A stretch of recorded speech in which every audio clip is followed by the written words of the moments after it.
बहुत से लोग अपने जीवन में क्रांति की बात करते हैं, लेकिन वो जानते ही नहीं कि जीवन में क्रांति घटित कैसे हो सकती है उनके।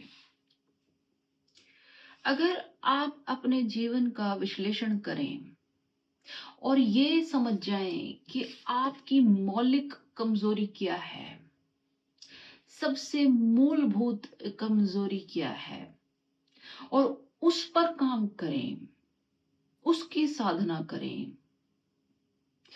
उसके विपरीत जो गुण साधा जा सकता है, उस दुर्गुण के विपरीत जो गुण साधा जा सकता है, अगर वहां काम करें तो आपका जीवन रूपांतरित हो सकता है। ये पूरी व्यवस्था आपके जीवन को बिल्कुल नई दिशा दे सकती है। लेकिन परेशानी की बात यह है कि हम लोग जड़ को नहीं पकड़ते, हम उसके आसपास छटाई करते रहते हैं, पत्ते तोड़ते रहते हैं हम। और पत्ते भी हम देखा देखी तोड़ते हैं। कहने का मतलब हम अनुकरण करते हैं, लोगों का अंधा अनुकरण करते हैं। किसी ने शराब छोड़ दी, हम शराब छोड़ देंगे। कोई मांसाहार नहीं खाता, हम भी मांसाहार नहीं खाते। कोई क्लब में नहीं जाते, पब में नहीं जाते, हम भी ऐसा नहीं करते। कोई व्रत रखते हैं, उपवास रखते हैं, ब्रह्म मुहूर्त में उठते हैं, ब्रह्मचर्य साधते हैं। हम सब करते हैं क्योंकि ऐसा सब, ये सब सद्गुण है और ये सब करते हैं, इसलिए हम भी करते हैं। पर इसमें कहीं भी अगर हमारा जो मौलिक कमजोरी है वो इन सब बातों से नहीं जुड़ी है, तो हमारे अंदर कोई रूपांतरण होने वाला नहीं है।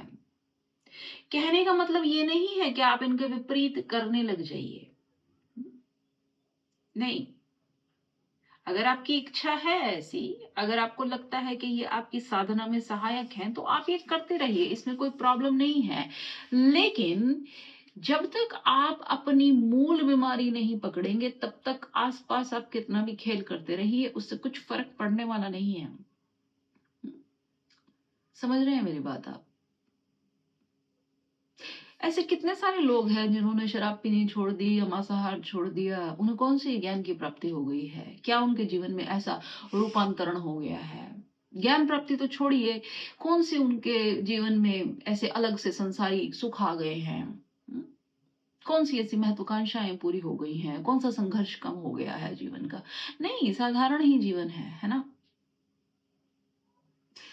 यहां बात हो रही है कि आपका मौलिक दुर्गुण, मौलिक कमजोरी, कौन सी चीज आपके जीवन में एक आंतरिक भार बनी हुई है।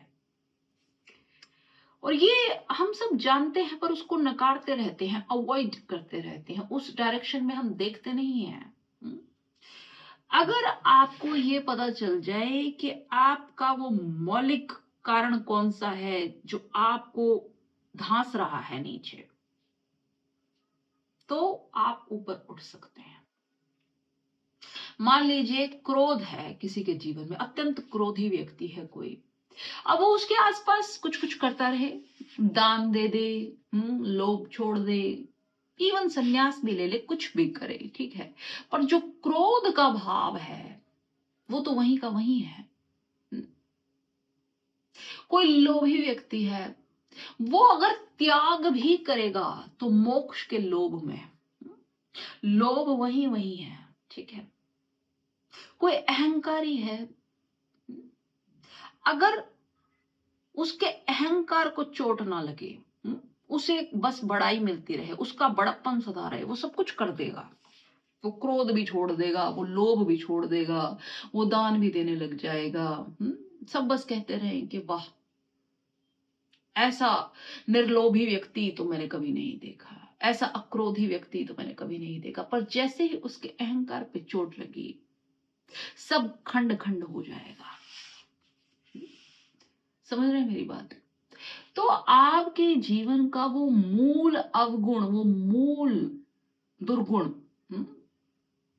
कौन सा है, उसे पकड़िए आप। जड़ को पकड़िए और जड़ को काटिए, पत्तों को मत छाटिए आप। जितने पत्ते छटते जाते हैं, उतने और पत्ते आते जाते हैं। पेड़ को काटने के लिए उसकी जड़ काटनी पड़ेगी, तब उसका फैलाव समाप्त होगा। हम्म, तब समाप्त होगा। समझ रहे हैं आप मेरी बात? अब ये कैसे पता करें कि हमारे भीतर वो अवगुण कौन सा है? पता तो हम सभी को है, पर हम उसको मानते नहीं कि कौन सा है वो अवगुण। आप एक दृष्टि बनाइए कि जो चीज आपको दूसरे व्यक्ति के अंदर सबसे ज्यादा नजर आती है, कौन सा भाव है जो दूसरों के अंदर आपको सबसे ज्यादा सघन रूप से नजर आता है, वो भाव निश्चित ही आपके भीतर है, क्योंकि आपको इतनी परम जानकारी है उसके बारे में। वो कैसे है?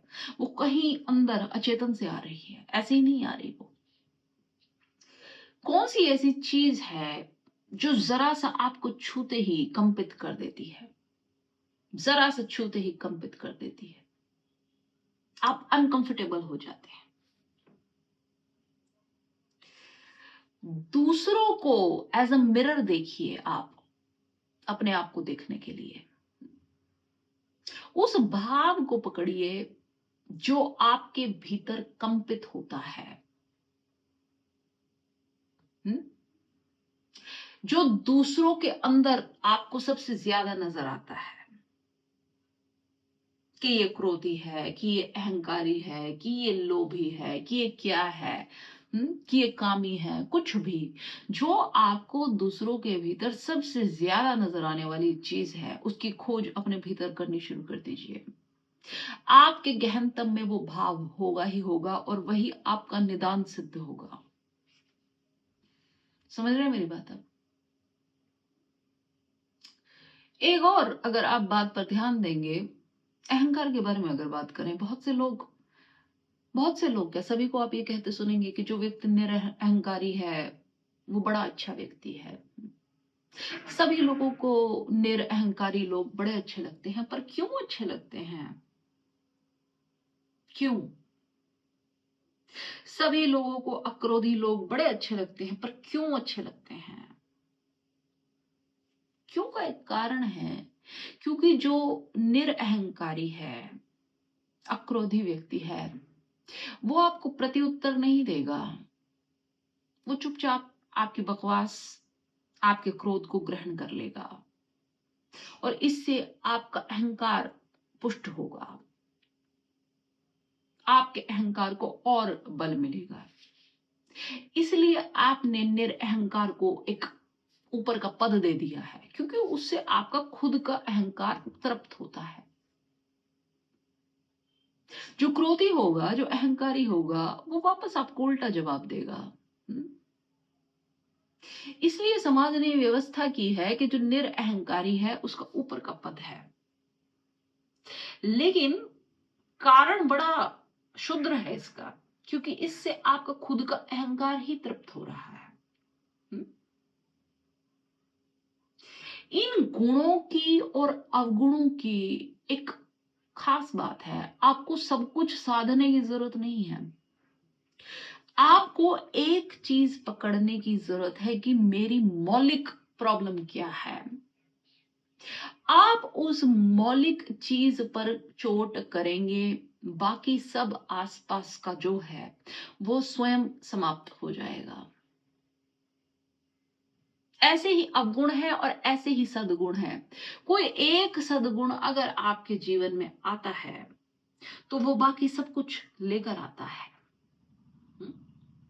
और एक दुर्गुण अगर आपके जीवन में आता है तो वो भी पीछे पूरी चेन लेकर आता है। इनमें पारस्परिक संबंध है।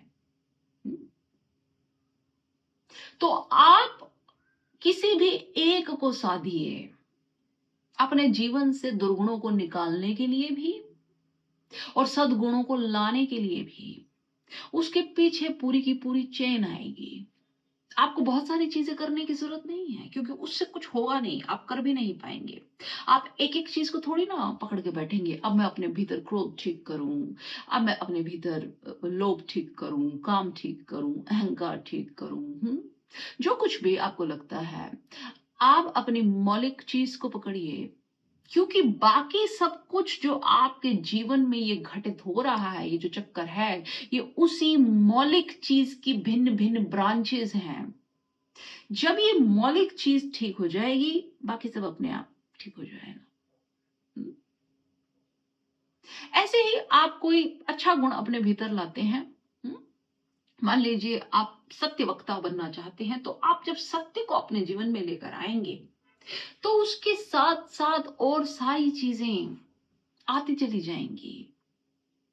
आपको अलग से कुछ करने की जरूरत नहीं है कि सत्य आ गया तो अब मैं प्रेम लाऊं, निरहंकार लाऊं, अक्रोध लाऊं, अलोभ लाऊं। नहीं, ये सब उस सत्य की ब्रांचेस बन जाएंगी।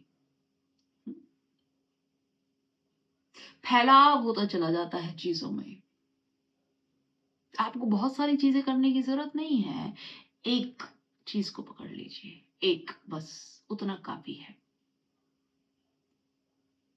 जिन भी बातों के प्रति आप साक्षी हो जाएंगे, वो बातें आपके जीवन से गिर जाएंगी। आपने पकड़ लिया कि क्रोध मेरी सबसे बड़ी प्रॉब्लम है, आप उस क्रोध के प्रति साक्षी हो जाइए। देखने लग जाइए उस क्रोध को, उसकी पराकाष्ठा में। अहंकार है तो अहंकार को देखने लग जाइए, काम है तो काम को देखने लग जाइए। पर पहले सुनिश्चित कर लीजिए कि दिक्कत क्या है। और ये जो अंधा अनुकरण हम करते हैं लोगों का, कि इसने ये सद्गुण अपनाया हुआ है, उसने वो सद्गुण अपनाया हुआ है, ये 4 बजे उठ के भजन करता है, कि ये जगराता कर रहा है, कि ये व्रत कर रहा है, कि ये मांसाहार नहीं कर रहा है, कि ये शराब नहीं पीता, कि ये झूठ नहीं बोलता। कुछ भी ये मत कीजिए। आपका व्यक्तित्व दूसरे व्यक्तित्व से बिल्कुल भिन्न है। आपका मौलिक कारण दूसरे के मौलिक कारण से बिल्कुल भिन्न है। आपको अपनी खोज खुद करनी होगी, तभी आपके जीवन में कोई भी रूपांतरण हो सकता है। ऐसे ही नहीं हो सकता, उधारी में रूपांतरण नहीं हो सकता। उस बिंदु पर पहुंचिए जहां से ज्वालामुखी निकलता है, वहां काम कीजिए। जब आप उस बिंदु पर पहुंच जाएंगे, बाकी सब अपने आप शांत हो जाएगा। बीमारी का पता चल जाना ही 80% निदान हो जाना है। हमें बीमारी का पता है ही नहीं, हम इधर उधर चिकित्सालयों में भटक रहे हैं। और कोई व्यक्ति आपको आपकी बीमारी नहीं बता सकता, आप बता सकते हैं। आप जानते हैं, पर आपको दोबारा जानना पड़ेगा। तो एक विश्लेषण शुरू कीजिए कि दूसरों के अंदर आपको सबसे ज्यादा क्या नजर आता है। उनका अहंकार नजर आता है, उनका क्रोध नजर आता है। कौन सा गुण आपको नजर आता है, क्या नजर आता है? और उस चीज को वहां छोड़कर अपने भीतर खोजिए और देखिए आपको क्या मिलता है। ऊपर ऊपर कुछ नहीं मिलेगा। ये मत कहिएगा कि हमें तो कुछ नहीं मिला, हम वैसे थोड़ी ना है, हमें उन बातों से प्रॉब्लम है तो हम वैसे कैसे हो सकते हैं। नहीं, आप वैसे हैं, वरना आपको इतनी ज्यादा प्रॉब्लम है क्यों? आपको उन्हीं बातों से प्रॉब्लम होती है जो कहीं ना कहीं आपको बहुत गहरे में छूती हैं, वरना हर बात से प्रॉब्लम नहीं होती आपको। आप उन्हें छोड़ देते हैं। आप उन्हीं बातों से तादात्म्य बनाते हैं, उन्हीं बातों से रिलेशनशिप बनाते हैं जहां कहीं अचेतन में आप जुड़े हुए हैं। और जब आप अपना ये विश्लेषण करेंगे तो आपको परेशानी होगी, दुख होगा,